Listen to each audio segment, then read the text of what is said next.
پیچھے ہوں گے قیامت کے دن عرش کے سائے میں ان کو جگہ ملے گی میرے بھائیوں دوستوں۔ یہ 3 کوالٹی کے لوگ۔ نمبر 4 چوتھے قسم کے لوگ کون ہوں گے؟ وَرَجُلَانِ تَحَابَّا فِي اللَّهِ اجْتَمَعَا عَلَيْهِ وَتَفَرَّقَا عَلَيْهِ۔ اس میں کہا گیا کہ جو آدمی کسی سے دوستی کرتا ہے اللہ کے لیے اور کسی سے دشمنی بھی کرتا ہے تو اللہ رب العالمین کو راضی کرنے کے لیے، اس میں اپنی ذاتی مفاد کے لیے کسی سے دوستی نہیں کرتا ہے۔ کسی سے دوستی کرتا ہے تو اپنے فائدے کے لیے نہیں، اپنی ذاتی فائدے کے لیے نہیں، بلکہ اللہ کی رضامندی پانے کے لیے کسی سے دوستی کرتا ہے۔ اور کسی سے دشمنی بھی ہوتی ہے تو اللہ کے لیے ہوتی ہے، اپنی ذاتی مفاد کے لیے نہیں ہوتی میرے بھائی۔ آپ کی بھی بہت سارے لوگوں کی بات چیت گاؤں میں بہت سارے لوگوں سے نہیں ہوتی ہے، اس کی وجہ کیا ہے؟ اس کی وجہ اللہ کی رضامندی نہیں ہے، اس کی وجہ سے وہ اپنی ذاتی مفاد کے لیے۔ کیوں؟ اس لیے کہ اس نے ہماری زمین پہ قبضہ کر لیا، اس نے ہمارے کھیت پہ قبضہ کر لیا، اس نے ہمارے مال پر قبضہ کر لیا، اس نے ہماری دکان پر قبضہ کر لیا، اس نے ہم سے اونچا گھر بنا لیا۔ اسی بنیاد پر ہم اس سے بات نہیں کرتے ہیں اور اس سے دشمنی رکھتے ہیں میرے بھائیوں دوستوں۔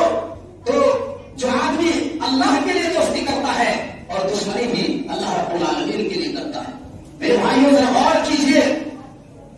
بہت سارے لوگ ہیں جو حق بات اور صحیح بات نہیں بول سکتے ہیں اور نہیں بولتے، کیوں؟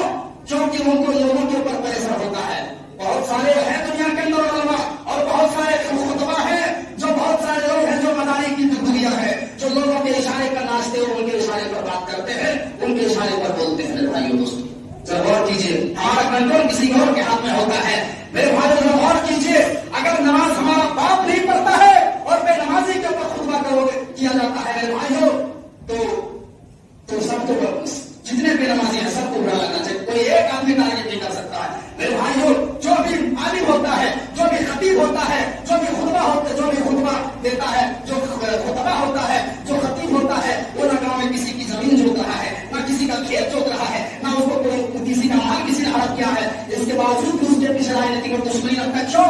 اس لیے کہ اس کو مطابق جو ہے بیان نہیں ہو رہا ہے، اس کے مطابق اس کو تقریر نہیں مل رہی ہے، اس کے خلاف بات ہو رہی ہے، ان کے خلاف بات ہو رہی ہے، جس کی وجہ سے اسے دشمنی رکھی جاتی ہے میرے بھائیوں دوستوں۔ کیا وَرَجُلَانِ تَحَابَّا فِي اللَّهِ اجْتَمَعَا عَلَيْهِ وَتَفَرَّقَا عَلَيْهِ۔ میرے بھائیوں ذرا غور کیجیے، میں ڈنڈے کی چوٹ پر بولتا ہوں، ہم کسی کا چہرہ دے کر کے خطبہ نہیں دیتے ہیں، ہم چاپلوسی بھی نہیں ہے، کسی کے منہ پر تعریف کرنے والے لوگ ہم کو تعریف کریں گے میرے بھائی۔ ہماری نظر میں پورے گاؤں کے لوگ سب یکساں ہیں، پورے گاؤں کے لوگ ہماری نظر میں سب برابر ہیں، سب یکساں ہیں، سب سمان ہیں۔ ہم کسی ایک کو ٹارگیٹ کرتے، کسی ایک کا چہرہ دیکھ کر کے ہم نقل نہیں کرتے ہیں میرے بھائی۔ سب ہماری نظر میں سب کیا ہے؟ سب برابر ہے، کیونکہ پورے گاؤں کے لوگوں نے اگر ایک امام منتخب کرتا ہے، کوئی ایک آدمی کسی بھی گاؤں میں امام نہیں رکھ سکتا ہے میرے بھائیوں۔ لہذا کوئی بھی عالم کے اوپر یہ ذمہ داری بنتی ہے کہ کسی کے دباؤ میں، کسی کے مداری کی دنیا کی طرح نہیں، اس نے کہا کہ ایسا کرنا ہے، ایسا نماز پڑھانا ہے، ایسا خطبہ دینا ہے، لات ماری میرے بھائیوں۔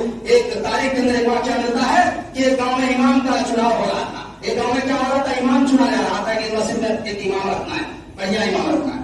تو علماء آ رہے ہیں، امام صاحب آ رہے ہیں، تو کہا کہ ایک نے کہا کہ گاؤں کے جو مین آدمی ہے، جو بادشاہ ہے، اس کو آنے دیجیے، ابھی جماعت کھڑی ہونے میں 5 منٹ باقی ہے، ابھی ایک بجے جماعت ہے، 1 بجنے والا ہے، لیکن وہ بادشاہ آدمی آیا جو گھر سے نکل رہا ہے، اس کے آنے دو مسجد میں۔ جب وہ مسجد میں آ جائے گا تب وہ جماعت کھڑی کی جائے گی، اس کے آئے بغیر جماعت کھڑی نہیں کی جائے گی۔